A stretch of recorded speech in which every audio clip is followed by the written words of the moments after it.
Hai anak-anak, pada video kali ini kita akan belajar tentang tanda titik. Nah, ini adalah pelajaran Bahasa Indonesia kelas 3 bab 1 Kurikulum Merdeka. Apakah kalian sudah siap? Kita langsung aja yuk belajarnya. Nah anak-anak, sebelumnya kalian pasti udah tahu beberapa tanda baca. Nah, setiap kalimat dalam teks itu diakhiri dengan tanda titik. Boleh yakin kalian juga sudah tahu tanda titik itu seperti apa. Nah anak-anak, sekarang kita akan belajar tentang kegunaan tanda titik. Nah, kegunaan tanda titik itu ada banyak anak-anak. Yang pertama, tanda titik itu digunakan untuk mengakhiri kalimat. Kemudian tanda titik itu digunakan untuk memisahkan angka dalam penulisan waktu. Kemudian tanda titik juga digunakan pada singkatan nama orang. Selain itu, tanda titik juga digunakan untuk memisahkan bilangan ribuan atau kelipatan yang menunjukkan jumlah. Nah, yang pertama yang kita bahas adalah tanda titik yang digunakan untuk mengakhiri kalimat.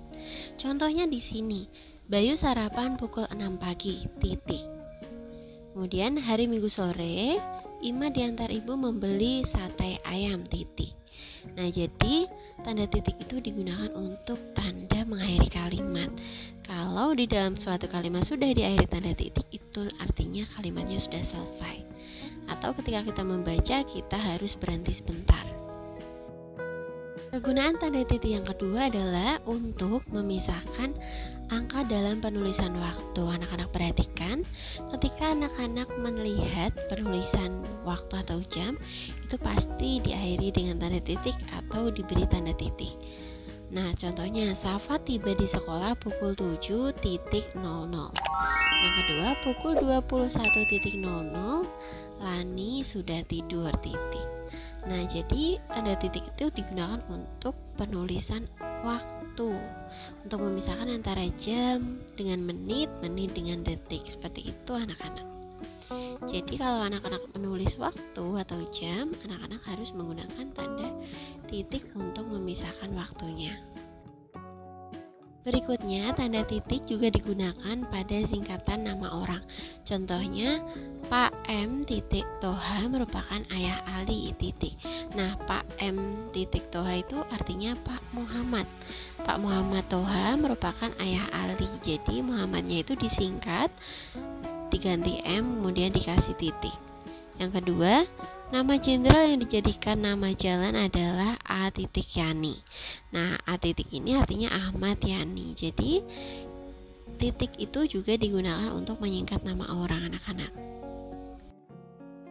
Tanda titik juga digunakan untuk memisahkan bilangan ribuan atau kelipatan yang menunjukkan jumlah. Nah, contohnya Jalan Sehat memperingati kemerdekaan Indonesia diikuti oleh 1.200 peserta. Nah, di sini 1.200-nya itu 1000-nya diberi titik. 1.200. Ini artinya 1.200. Nah, tujuannya untuk memisahkan antara ribuan dengan ratusan. Contoh yang kedua, ayah memberikan uang sebesar Rp10.000 kepada Hedi. Nah, di sini tanda titik itu untuk memisahkan bilangan puluhan ribu. Nah, anak-anak, cukup sekian kita belajar tentang tanda titik. Sekarang kita belajar tanda seru. Yuk langsung belajarnya. Nah, anak-anak perlu tahu nih kalau tanda seru itu mempunyai banyak sekali kegunaan.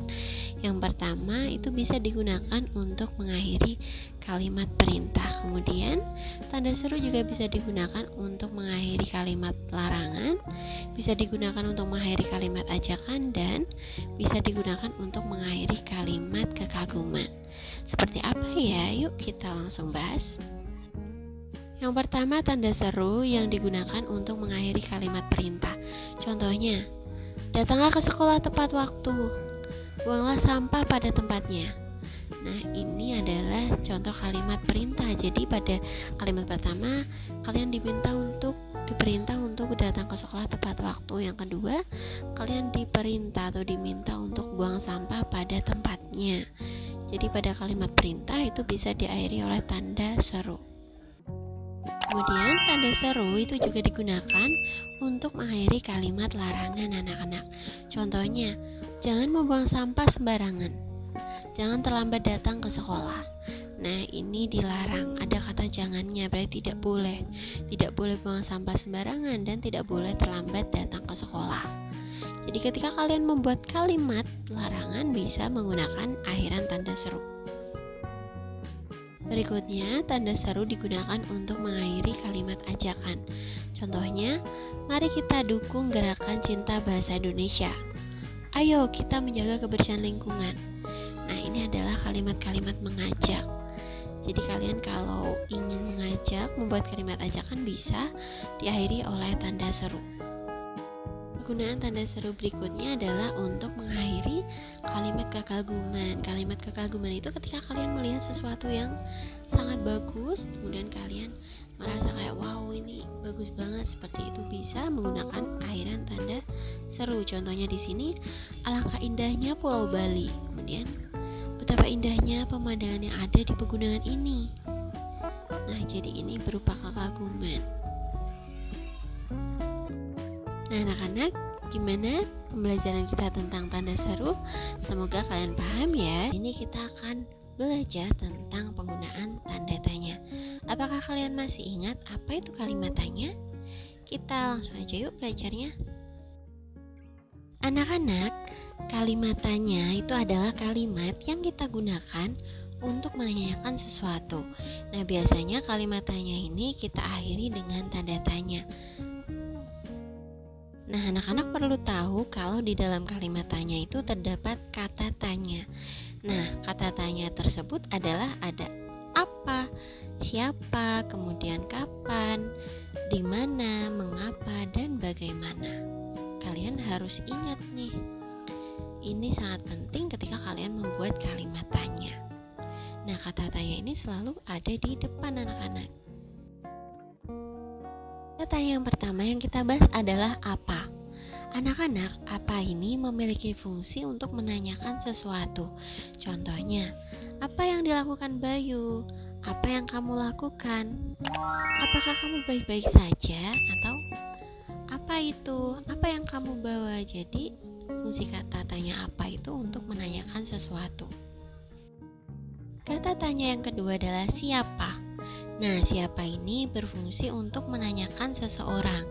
Contohnya, siapa namamu? Siapa yang harus menjaga kebersihan kelas? Siapa nama kakakmu? Siapa nama nenekmu? Nah, ini untuk bertanya tentang seseorang. Kata tanya selanjutnya adalah kapan. Anak-anak, kata tanya kapan itu fungsinya untuk menanyakan waktu. Waktu terjadinya peristiwa atau kejadian. Contohnya, kapan kamu berangkat sekolah? Kapan ayah pulang? Kapan kita liburan? Jadi kalau kalian tanya waktu itu menggunakan kata tanya kapan. Berikutnya adalah kata tanya di mana. Anak-anak, kata tanya di mana itu berfungsi untuk menanyakan tempat. Jadi kalau kalian mau tanya tempat menggunakan kata di mana. Contohnya, di mana rumahmu? Di mana kamu membeli buku ini? Di mana dia kemarin? Nah, jadi menggunakan di mana itu untuk menanyakan tempat. Kata tanya selanjutnya adalah mengapa. Nah, kata tanya mengapa ini berfungsi untuk menanyakan alasan anak-anak. Contohnya, mengapa kita tidak boleh membuang sampah sembarangan? Mengapa Lina jatuh? Mengapa kamu tidak mengerjakan PR? Mengapa kamu kemarin tidak berangkat? Seperti itu. Anak-anak, kata tanya yang terakhir adalah bagaimana. Bagaimana ini berfungsi untuk menanyakan urutan kejadian atau proses peristiwa. Contohnya, bagaimana cara menjaga rumah agar tetap bersih? Bagaimana cara membuat nasi goreng? Bagaimana cara mengerjakan PR ini? Seperti itu. Sekian pembelajaran kita tentang kalimat tanya atau kata tanya. Anak-anak perlu ingat ada 6 kata tanya. Yang pertama apa, itu untuk menanyakan sesuatu. Siapa, menanyakan orang.